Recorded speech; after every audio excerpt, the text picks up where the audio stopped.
Today's video is brought to you by streammusic.gg. If you guys want to listen to free music, use the music for your content, check it out in the description down below. Today, we're going to be talking about Jeff Jarrett, AEW. What the hell is he doing there? Also, WWE breaking some major records, and we got to talk about that. And then, of course, a debut planned for Crown Jewel. It's all coming up in this video. Make sure you guys check out the links in the description and the timestamps down below. And if you're not subscribed, feel free to do so. All right, let's kick things off with Jeff Jarrett. Yes, he is all elite. Yes, he is in a new backstage role within the company. And yes, he is now aligned with Cole Carter, Satnam Singh, Jay Lethal, Sanjay Dutt. I'll be honest with you guys. I personally hate this decision for Jeff Jarrett and this group. I'm just going to be honest. I'm just going to throw that out there. Cole Carter jumping factions. Personally speaking, I don't think it does any wonders for him. I thought the reveal was very overbooked. I thought it was chaotic. But you know what? Jeff Jarrett in AEW is a good idea in the backstage role. In fact, he's been announced as All Elite. Tony Khan did, in fact, confirm this. He is the AEW Director of Business Development. And this is something I can get behind because he is going to help AEW expand basically the live events. And I think that's a really good thing for the company. If there is something that Jeff Jarrett knows how to do, that is something he knows how to do. So I'm all for that.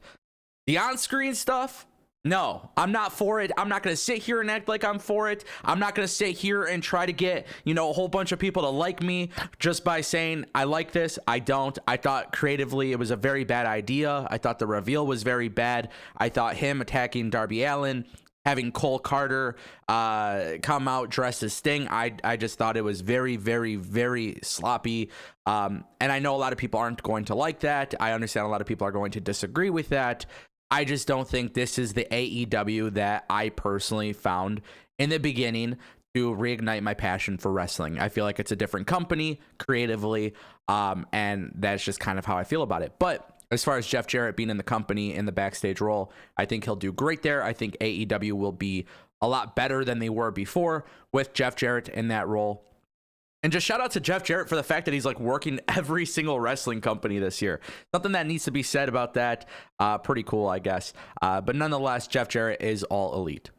All right, guys, I want to turn our attention to the Royal Rumble. Very interesting stuff here. Let's take a look at this quote from Meltzer.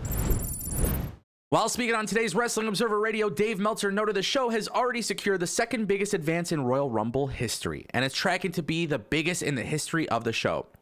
Dave says the Rumble's got a $4.6 million advance, which is the second biggest. It's the biggest advance at this stage for the Royal Rumble in history. It's the second biggest of all time for a Rumble, and they've still got another 3 months to sell tickets, November, December, and January. So it will be the biggest ever. Yeah, Royal Rumble is set to make history.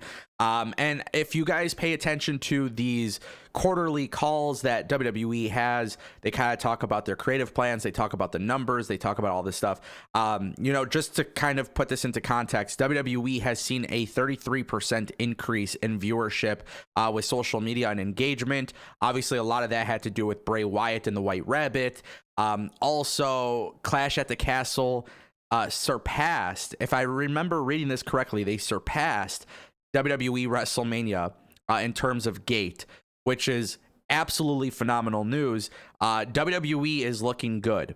And that is despite the fact that they had to pay, I think it was like 19 point something million dollars for this internal investigation. So WWE did a phenomenal job this past quarter. Triple H is obviously, he's a driving force of this. Stephanie McMahon, Nick Khan, they're all a driving force of this. But how does this all relate to the Royal Rumble? Well, I think creatively the product has improved. Is it perfect? No. Will I sit here and act like it's perfect? Absolutely not. Has the product improved a lot? Yes. Is Triple H adding excitement back into the product where anything can happen at any time? Yes. I think it's no coincidence that Royal Rumble will have a lot of excitement because under the leadership of Vince McMahon, yes, you got your surprises, but under Triple H, that build up to the pay-per-view could be really massive, obviously. And secondly, now I think people are going to be more intrigued to see how does Triple H do the Royal Rumble differently from Vince McMahon.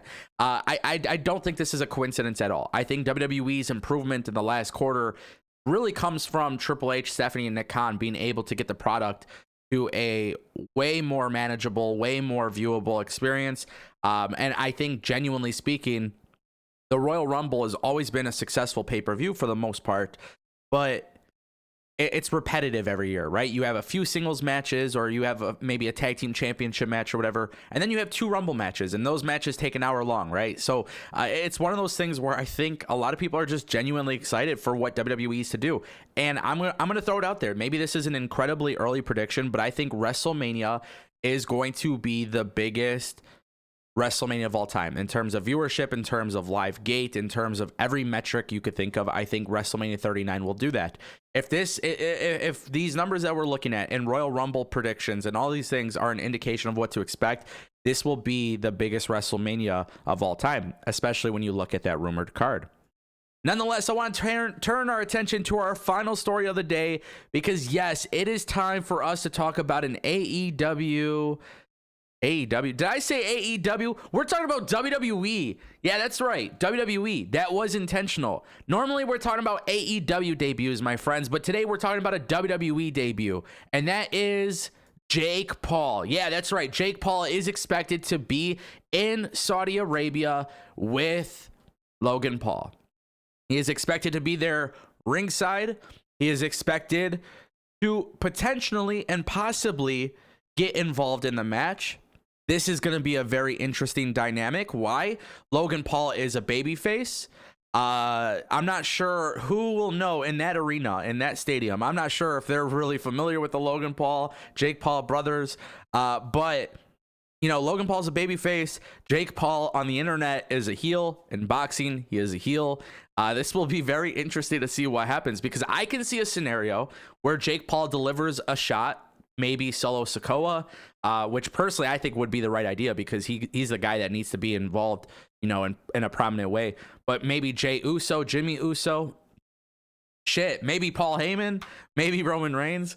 The idea that Jake Paul is making his debut at Crown Jewel, he's going to be in the corner of Logan. It's going to be really cool.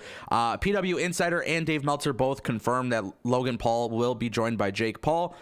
So I'm very intrigued to see how this goes. I also want to make it very clear. I'm not saying this is a debut that will happen at Crown Jewel, but a name that has been rumored to return to WWE is Mia Yim. And a lot of people are kind of anticipating that she might get involved with the OC versus the Judgment Day. This way she could kind of go against Rhea Ripley. I'm just going to leave it at this. I don't expect that to really take place in Crown Jewel. Not saying it's impossible, but if Mia Yim were to come back to the WWE, I expect her to be in that War Games match. But that's just kind of something I want to throw out there as well. So let me know what you guys think down below. Thank you so much for watching.